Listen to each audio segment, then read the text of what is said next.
You're watching World News from Indonesia's pioneer news channel, Metro TV. I'm Sarah Wayne, and here are the main stories for today. Portugal's Antonio Guterres was sworn in Monday as the 9th UN Secretary General, beating out more than a dozen other candidates to lead the organization. Brazil's Senate has approved a controversial 20-year spending freeze.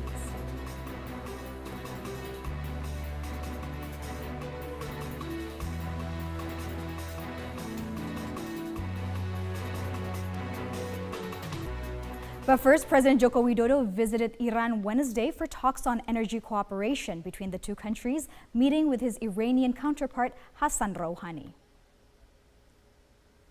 Widodo is heading a high-ranking politico-economic delegation in his trip to Tehran, which started on Tuesday. He was welcomed by Iranian Minister of Communications and Information Technology Mahmoud Vaizi and plans to hold meetings with President Hassan Rouhani and Parliament Speaker Ali Larjani. Before Tehran, Widodo arrived in New Delhi on Monday and met with Indian Prime Minister Narendra Modi. Indonesia and India agreed to promote stronger economic, trade, and security ties. Widodo also met his counterpart Pranab Mukherjee and was given a ceremonial reception at the presidential palace. Indonesia also wishes to diversify. An explosion at a local bar in the town of Tumaco in southwestern Colombia left 2 people dead and dozens injured after 2 men on a motorcycle launched a grenade into the venue overnight. Outside the bar channel, blood and debris from the blast still littered the curb by daybreak.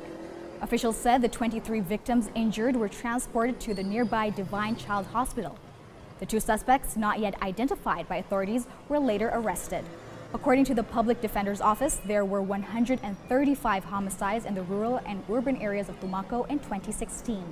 The incident prompted officials to call on national authorities to get involved, asking for the creation of a council on extreme security for the town and its surrounding areas. Portugal's Antonio Guterres was sworn in Monday as the 9th UN Secretary General. The former Prime Minister and UN refugee chief beat out more than a dozen other candidates to lead the organization. From the United Nations in New York, VOA's Margaret Bashir has the details. Congratulations. After his swearing in, Guterres said the international community must do better at stopping crises from developing. He gave his address in English, French, and Spanish. Prevention is not a novel concept. It is what the founders of the UN asked us to do. It is the best way to save lives and to reduce human suffering. Where prevention fails, we must do more to resolve conflicts. Guterres will have a full plate beginning January 1st, with the world facing its largest refugee and migrant crisis since World War II, numerous armed conflicts, the threat of terrorism, and the effects of climate change. His most pressing crisis, however, will undoubtedly be the war in Syria. This is a war in which nobody is winning. This is a war in which everybody is losing. This became a threat for everybody around the world. It's high time to put an end to this nonsense. Member states also paid tribute to outgoing UN Secretary General Ban Ki-moon, whose second 5-year term will expire at the end of this month, praising him for guiding the organization through increasingly turbulent times. Ban said he will miss the organization, which aided him as a child in post-war South Korea.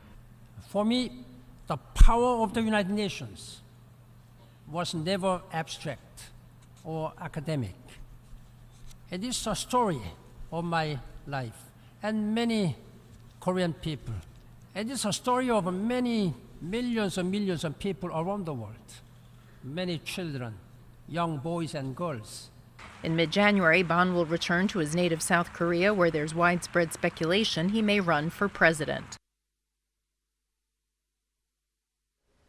The year 2017 is shaping up to be a complicated one for U.S. military relationships in the Pacific region. VOA Pentagon correspondent Carla Bob explains some of the challenges in store.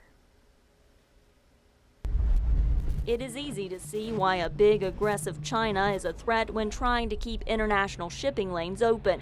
But smaller countries like the Philippines and North Korea are making big waves in the Pacific region.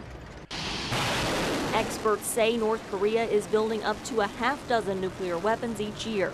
A senior U.S. military official says the country now has the capability to launch these weapons, but the warheads may not yet be able to hit their intended target. The Philippines, a longtime U.S. ally, has made efforts to reduce ties with the United States since Philippine President Rodrigo Duterte took office earlier this year. U.S. Navy and Marine officials tell VOA they will swap annual joint exercises that focus on amphibious defense capabilities with a different exercise next year that solely trains for disaster relief. And the Army may change its training with the Philippines next year as well, again from combat readiness to humanitarian assistance. Despite this, the U.S. military presence in the region remains strong. The Navy has 4 aircraft carriers in that Pacific region, and the Army is conducting heavy equipment military exercises known as Pacific Pathways with South Korea, the Philippines, Thailand, and, for the first time, Cambodia. Vietnam has also asked to join in a future pathway exercise. You want to be there to deter. You want to be there to avoid conflict and really to avoid miscalculation. And I think our presence there matters forward of the international date line, and I know our partners appreciate the fact that we are engaged with them in the Pacific. He says training in multinational military exercises is crucial in preparing nations to work together in critical times. After the break, World News will be right back with information on how Inditex, the owner of Zara, reported a significant profit rise. Costume-paired participants took part in the silly contest held annually in the United Kingdom. We'll be right back.